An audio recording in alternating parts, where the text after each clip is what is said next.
उन्हाळा सुरू झाला की सगळ्याच गृहिणींची लगबग सुरू होते, ते म्हणजे वर्षभराचा साठवणीचा मसाला आणि पापड, लोणची हे सगळं घालण्यासाठी त्यांची तयारी सुरू असते.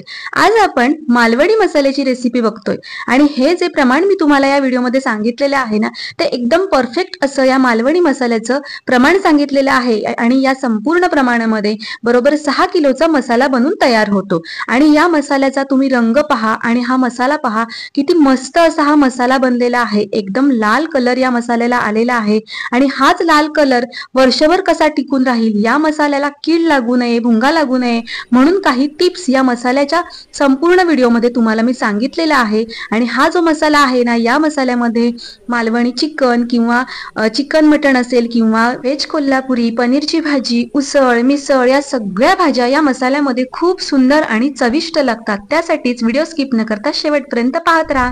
आता मी मसाल्यासाठी इथे मिरच्या घेतलेल्या आहेत आणि मी मिरच्यांचं प्रमाण तुम्हाला सांगतेच, पण त्याआधी हे बघा, मी इथे सगळ्या मिरच्या या मोडून घेतलेल्या आहेत वाळून. तर ह्या मिरच्या बघा, इथे मी बेडगी मिरची घेतलेली आहे, मी 2 किलो. बेडगी मिरची चवीलाही छान असते, कलरलाही असते, शिवाय तिखटाला थोडी कमी असते. त्याचबरोबर पटना आणि पांडी मिरची जिला म्हणतात ती मी 1 किलो घेतलेली आहे. शंकेश्वरी मिरची मी 2 किलो घेतलेली आहे. शंकेश्वरी मिरची तिखटाला मीडियम असते, कलरला छान असते, चवीलाही असते. त्याचबरोबर काश्मीरी मिरची घेतलेली आहे, ज्याचं साल जाड असतं आणि ठेंगू असते ही मिरची आणि कलरला असते, तिखटाला अगदी कमी असते. जर तुम्हाला झणझणीत खायची जर जास्त सवय असेल तर यामध्ये लवंगी मिरची 1/2 किलो तुम्ही घेऊ शकता. सगळे मसाले मी कडकडीत उन्हामध्ये तापून घेतलेले आहेत. सोबतच मिरच्या सुद्धा कडकडीत उन्हामध्ये तापून घेतलेल्या आहेत. मात्र मिरच्या आपण जेव्हा उन्हामध्ये घालतो ना, तेव्हा सतत उन्हामध्ये जास्तीत जास्त उन्ह दाखवायची नाहीये, तर 1-2च उन्ह दाखवायची आहेत, नाहीतर मिरची फिकट पडते आणि त्यामुळे आपला मसाला जो आहे ना, तो सुद्धा कलरला फिकट दिसतो किंवा लाल दिसत नाही. तर इथे मी मालवणी मसाल्यात घालण्यासाठीचे खडे मसाले चांगले कडकडीत उन्हामध्ये तापून घेतलेले आहेत. आता मालवणी मसाला आणि आपण जे वर्षभराचं साठवणीतलं घरचं लाल तिखट बनवतो, यामध्ये फरक काय? तर मालवणी मसाल्यामध्ये आहेत ना, खडे मसाले जास्त प्रमाणात घातले जातात. तर तुम्हाला सगळ्यांना माहीतच आहे की मी रत्नागिरीला राहते आणि रत्नागिरीला सुद्धा आहे ना, खडे मसाले किंवा काही प्रमाणात थोड्या प्रमाणात कमी घातले जातात, परंतु मसाला बनवण्याची पद्धत मात्र सेमच आहे. आणि हा जो रत्नागिरी सुद्धा मसाला बनवला जातो ना, तो सुद्धा अशाच चवीचा असतो. आता तुम्ही जर गुहागर किंवा गणपतीपुळे या ठिकाणी कधी जर आला असाल ना, तर तुम्ही जर जेवण चाखलं असेल हॉटेल्समध्ये, तर तिथील सुद्धा तुम्हाला जेवण चांगलंच लागलं असेल. तर मला सांगण्याचा मुद्दा हाच आहे की मालवणी थोडक्यात नाव पडलेलं आहे, पण काही ठिकाणी कोणाकोणाला गरम मसाले जास्त आवडत नाहीत, म्हणूनच कमी प्रमाणात गरम मसाले घातले जातात. तर गरम मसाल्याचं प्रमाण सुद्धा मी डिस्क्रिप्शनमध्ये देणारच आहे. आता मिरच्या चांगल्या मोडून घेतलेल्या आहेत कडकडीत उन्हामध्ये. फक्त 2च उन्ह दाखवलेली आहेत, मात्र 2 उन्ह अगदी छान कडकडीत दाखवलेले आहेत. कारण जर जास्त उन्ह दाखवली ना, तर ही जी मिरची आहे ती फिक्कट पडते, पांढरी पडायला सुरुवात होते याचं साल, आणि म्हणूनच ती जास्त सुद्धा उन्ह दाखवायची नाहीयेत. थोडं थोडं तेल घातलं, अगदी अर्धा चमचावर, आणि छान मिरची भाजून घेतलेली आहे. आता बऱ्याच जणींना मिरची भाजायची म्हणजे ठसका जातो. तर तुम्हाला सांगू का, माझी पद्धत, मिरची मी मोडते, अगोदरच मोडते आणि नंतर उन्हाला लावते. आणि नंतर उन्हाला लावते त्याच्या आधी सुद्धा ती मिरची मी चांगली तापवून घेते, म्हणजेच शेकून घेते. आणि मिरची शेकवताना आहे ना, शक्यतो सकाळची वेळच निवडायची आहे. तर इथे मी 4 किलोच्या मिरचीसाठी अर्धा किलो धणे वापरलेले आहेत. तर मालवणी मसाल्यामध्ये जास्त धणे वापरले जातात, तर मी अर्धा किलो घेतलेले आहेत. तर तुम्ही जर आवडत असतील तर 1 किलो धणे सुद्धा घेऊ शकता. त्याचसोबत मी इथे 1/2 किलो बडीशेप घेतलेली आहे आणि बडीशेप घेताना चांगली घ्यायची आहे, म्हणजे हिरवा कलर दिलेली बडीशेप अजिबात घ्यायची नाहीये. त्याचसोबत मी दालचिनी घेतलेली आहे इथे मी 50 ग्रॅम. त्याचसोबत लवंगा सुद्धा घेतलेल्या आहेत 50 ग्रॅम, आणि लवंग सुद्धा घेताना चांगली घ्यायची आहे. काळी मिरी घेतलेली आहे इथे मी. लवंगच्या तुलनेत काळी मिरी मी कमी घेतलेली आहे, साधारण 30 ग्रॅम. 30 ग्रॅम मी जायपत्री घेतलेली आहे. 20 ग्रॅम जिरे घेतलेले आहे. दगडफूल घेतलेले आहे 50 ग्रॅम. सोबतच स्टार फूल सुद्धा घेतलेले आहे मी इथे 30 ग्रॅम. आणि मसाला वेलची सुद्धा मी इथे 30 ग्रॅम घेतलेली आहे.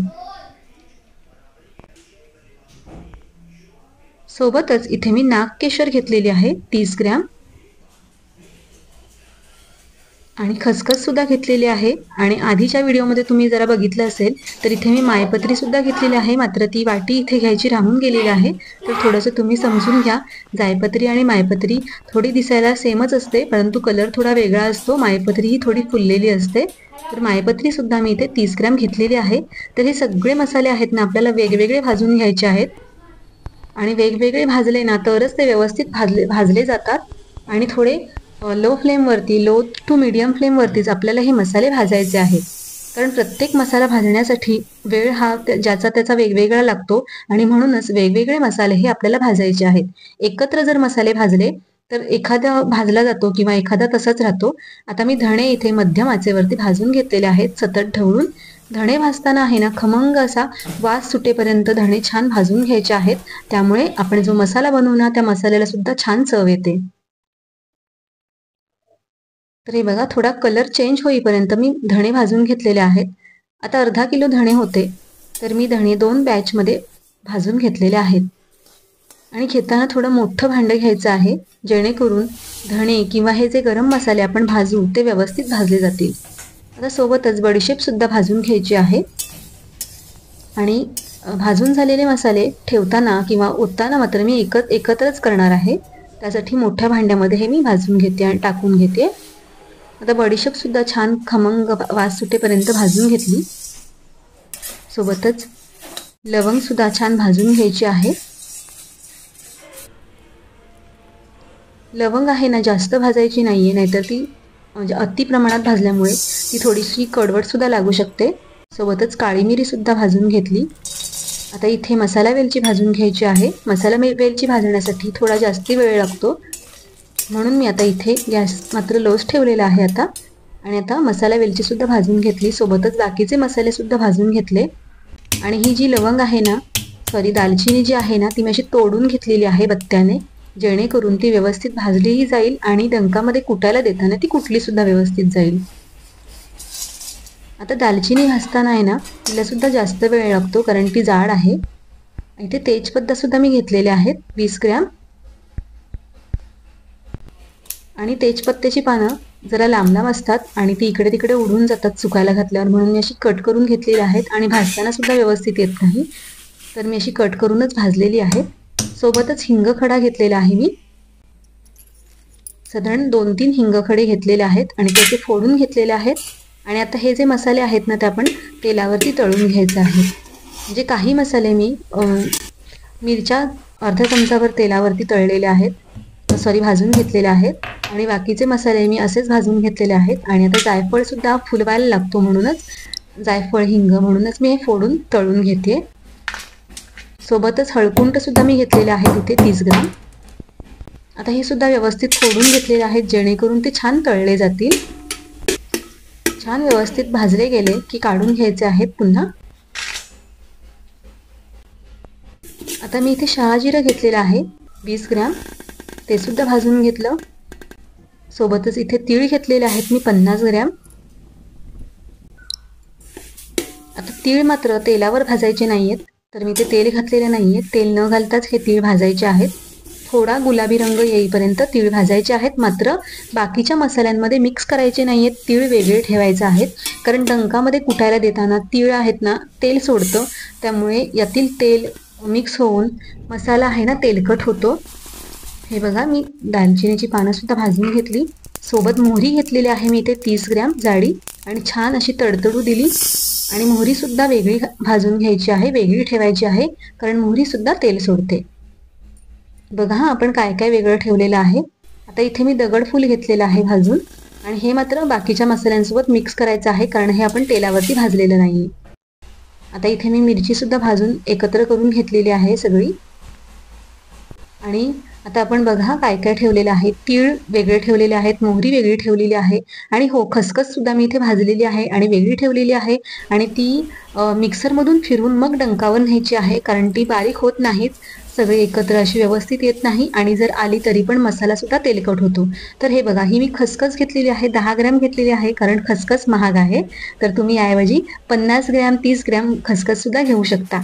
आता डंक तर घरचाच आहे आणि डंकात हा मसाला मी कुटून घेतलेला आहे कारण डंकात जो मसाला कुटून जो आपण घेतो ना तर तो जळून येत नाही, गिरणीत जसा दळून येतो तसा. तर त्याची चवही छान असते. त्यातील तेल जे आहे मसाल्यांमधील ते तसंच राहतं, चवही तशीच राहते. तर आता हा संपूर्ण मसाला व्यवस्थित कुटून झालेला आहे कारण आधी खडे मसाले कुटले जातात आणि मग मिरची घातली जाते आणि मिरची छान चुरचुरीत आहे की नाही याची काळजी घ्यायची आहे. नाहीतर डंकामध्ये जे कुटून देणारे असतात त्यांना त्रास होतो. तर हा संपूर्ण मसाला बनवून झालेला आहे. हे बघा किती मस्त असा हा मसाला दिसतोय.